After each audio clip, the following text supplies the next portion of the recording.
समय यात्रा की सच्ची घटना।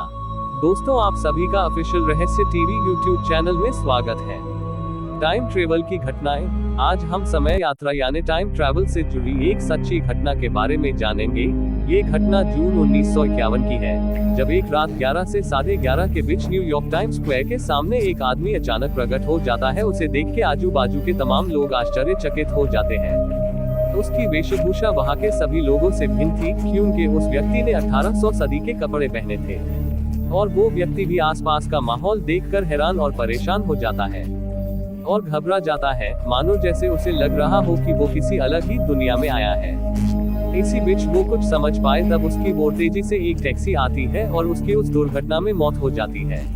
फिर उसकी लाश को पोस्टमार्टम के लिए मुर्दाघर ले जाया जाता है और जब उसके सभी चीजों की तलाशी ली गई तब उसके पास से बहुत ही आश्चर्यचकित कर देने वाली चीजें मिली थी।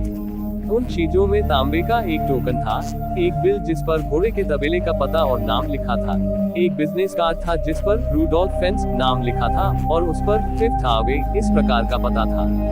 और उसके पास से $70 के पुराने नोट थे जो एकदम नए लग रहे थे और एक खत था जिस पर 1876 का स्टैंप लगा था।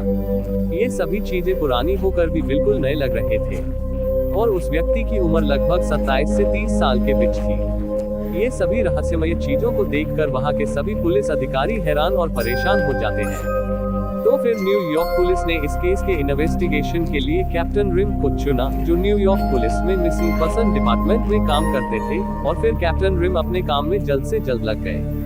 उन्होंने उस बिल और टोकन के अनुसार तबेले और सलून की खोज करनी शुरू कर दी, पर ऐसी जगह उन्हें नहीं मिली। फिर उन्होंने वहाँ के बड़े बुजुर्ग व्यक्तियों से बातचीत की, उनको भी उस जगह के बारे में मालूम नहीं था। पर उस बिजनेस कार्ड से जो पता मिला वहाँ पर फिफ्थ हावे का एक ऑफिस था, पर वहाँ कोई भी रूडोल्फ फिंच नाम के व्यक्ति को नहीं जानता था। अब उसके पास मिले बिजनेस कार्ड से ही उसे रूडोल्फ फेंस नाम से ही जाना जाने लगा। फिर कुछ दिनों बाद कैप्टन रिम को एक टेलीफोन डायरी में एक नाम दिखा, वो था रूडोल्फ फिंच जूनियर, और ये टेलीफोन डायरी 1939 की थी। तो फिर कैप्टन रिम जल्द से जल्द उस पते पर गए, पर वहाँ जाके पता चला कि रूडोल्फ फिंच जूनियर की मौत 5 साल पहले हो चुकी है, मगर उसकी विधवा पत्नी फ्लोरिडा में रहती है। उनकी पत्नी का पता मिलने के बाद कैप्टन रिम उनसे मिलने गए। तो फिर रूडोल्फ फिंच जूनियर के पत्नी ने जो बातें बताई वो बहुत ही चौंका देने वाली थी। विधवा पत्नी ने उन्हें बताया कि रूडोल्फ फिंच सीनियर, ये व्यक्ति रूडोल्फ फिंच जूनियर के पिता है और वो 29 साल की उम्र में 1876 में अचानक गायब हो गए थे। उस विधवा पत्नी ने बताया कि एक दिन शाम को वो सड़क पर घूमने गए थे, उसके बाद ना ही वो घर वापस आए और ना ही उनको तब से किसी ने देखा। इसकी पुलिस कंप्लेंट भी तब की थी। ये पूरी बातें सुनकर कैप्टन रिम बहुत ही हैरान और परेशान हो गए।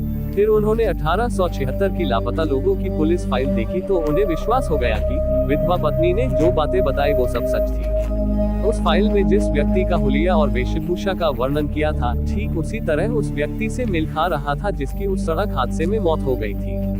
इससे ये निष्कर्ष निकलता है कि रूडोल्फ फेंस, ये व्यक्ति अचानक टाइम ट्रैवल करके अपने समय से 75 साल आगे भविष्य में आ गए थे, पर दुर्भाग्यवश वो कुछ समझ पाए उनकी उस सड़क हादसे में मौत हो जाती है। ये अब तक की सबसे बड़ी समय यात्रा की घटना मानी जाती है और तब से रूडोल्फ फेंस को एक टाइम ट्रैवलर माना जाता है, जो अपने समय से अचानक टाइम ट्रैवल करके भविष्य में 75 साल आगे आ जाता है।